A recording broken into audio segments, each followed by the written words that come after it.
My name is Abigail Johnson, and I partner with Elena Van and Mariela Trotman to produce The Recluse. Some may ask, how does The Recluse use or challenge psychological thriller conventions? My group and I use conventions commonly used in psychological thrillers to create suspense, unreliable narration, and inner conflict. How does Recluse utilize elements of psychological thrillers? When deciding the mise-en-scene elements, we chose to utilize mundane locations like the park and a suburban house, symbolic props like a notebook and iPhones, and casual costume design to create the feeling that the horror could happen to anyone. In addition, we utilize the diegetic sound of birds chirping, heavy breathing, and characters' hearts beating to create tense sound, highlighting the mood shifts and internal panic of the characters.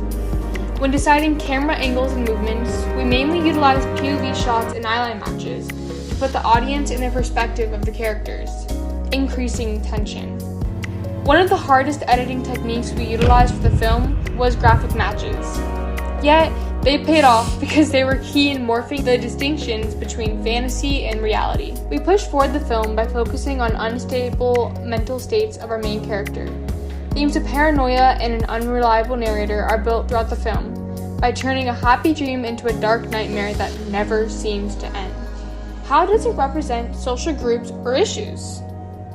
Our film puts 3 strong women as the main leads, challenging the traditional damsel in distress trope, which is commonly displayed within the media.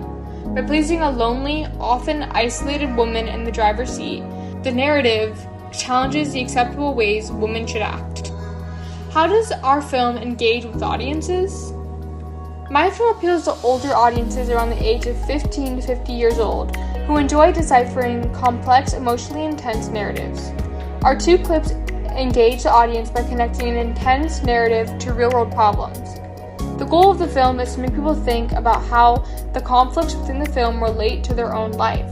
Yet, regardless of if an audience analyzes the film or not, it is also meant to entertain.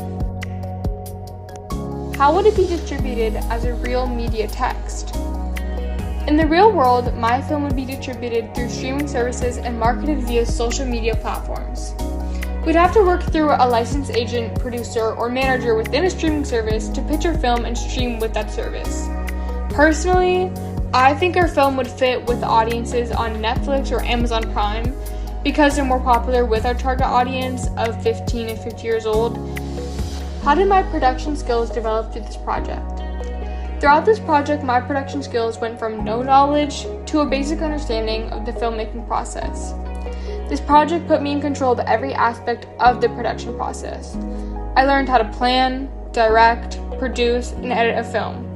I focused, studied, and framed my camera for my intended results.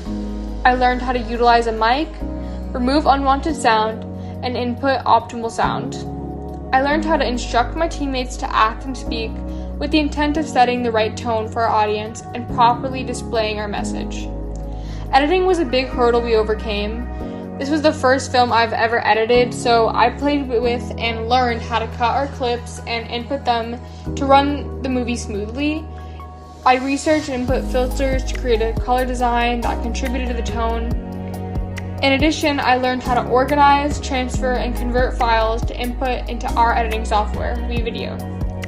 After spending many more hours than I'd like editing, I now understand how to layer transitions, images, videos, and text for smooth results. It was much more strategic and intricate than I would have ever realized, and now helps me better understand the purpose behind decisions directors make for their audiences. Last but not least, how did I integrate technologies, software, hardware in this project? Throughout the project, we utilized the most technology that we had available to us. For hardware, I used a Jig miniature microphone and an iPhone 13. For software, we utilized WeVideo and Canva for the majority of the editing process, including the sound, transitions, and positioning of clips. For visual effects or filters, we talked to a friend, Zach Daly, who allowed us to utilize his DaVinci Resolve to alter the visual effects making it more visually appealing.